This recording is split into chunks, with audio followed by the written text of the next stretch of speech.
സുഹൃത്തുക്കളെ, രാവിലെ ഇന്ന് ഡേ 7 ആണ്. രാവിലെ തന്നെ വെയിറ്റ് നോക്കി 66.78 നിൽക്കുകയാണ്. ഓക്കെ, എന്തായാലും 60 കൂടുന്നുള്ളതാണ് വലിയ കാര്യം. 66 മെയിൻറ്റെയിൻ ചെയ്യട്ടെ. പതിവ് പോലെ രാവിലെ എനിക്ക് ചിയ സീഡ് വാട്ടർ, രഞ്ജിത്തിന് ബ്ലാക്ക് ടീയാണ്, നല്ല ആവി പറക്കുന്ന ബ്ലാക്ക് ടീ. ഇന്ന് എനിക്ക് ബ്രേക്ക്ഫാസ്റ്റ് കഴിക്കാൻ വലിയ മൂഡും തോന്നിയില്ല. അതുകൊണ്ട് ഞാൻ ഫ്രൂട്ട്സ് ഒതുക്കി കുറച്ച് മാതള നാരങ്ങയും കുറച്ച് ഡ്രാഗൺ ഫ്രൂട്ടും ഒക്കെ കഴിച്ചു. ഉച്ചയ്ക്ക് ഞങ്ങൾക്ക് പ്രോൺസ് ബിരിയാണി ഉണ്ടാക്കാമെന്ന് വെച്ചു. അങ്ങനെ എയർ ഫ്രയറിൽ പ്രോൺസ് ഫ്രൈ ചെയ്തെടുത്തു. സാധാരണ സൺഡേകളിൽ ഞങ്ങൾ പുറത്തു പോയാണ് കഴിക്കാറ് പതിവ്. അന്ന് കിച്ചൺ അവധിയായിരിക്കും. പക്ഷേ ഇപ്പോൾ ഈ വെയിറ്റ് ലോസ് ജേർണിയിലായതുകൊണ്ട് തന്നെ വിചാരിച്ചു വീട്ടിൽ പ്രിപ്പയർ ചെയ്യാൻ എന്തെങ്കിലും, സൺഡേകളിൽ എന്തെങ്കിലും നല്ല ബിരിയാണി പ്രിപ്പയർ ചെയ്യാമെന്ന്. സോ ഇന്ന് പ്രോൺസ് ബിരിയാണിയാണ്, കൂടെ കുക്കുംബറും സാലഡും. നല്ല ടേസ്റ്റായിരുന്നു.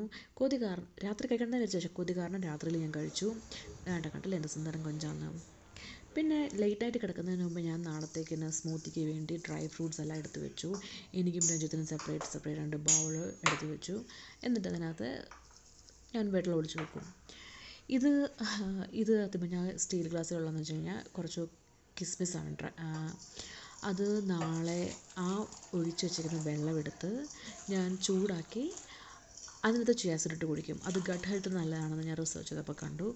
സോ ഇതൊക്കെയാണ് ഇന്ന് ചെയ്ത കാര്യങ്ങൾ. ഇതൊക്കെ ഇനിയിപ്പോൾ സോക്ക് ചെയ്ത് വെച്ചിട്ട് നമ്മൾ നാളെ ഉപയോഗിക്കാൻ വേണ്ടി വെക്കുകയാണ്. ഒരു ഓവർ നൈറ്റ് ഫുൾ സോക്ക് ചെയ്ത് കഴിയുമ്പോൾ ഇതൊക്കെ നല്ല ഇതാകും. So thanks for watching.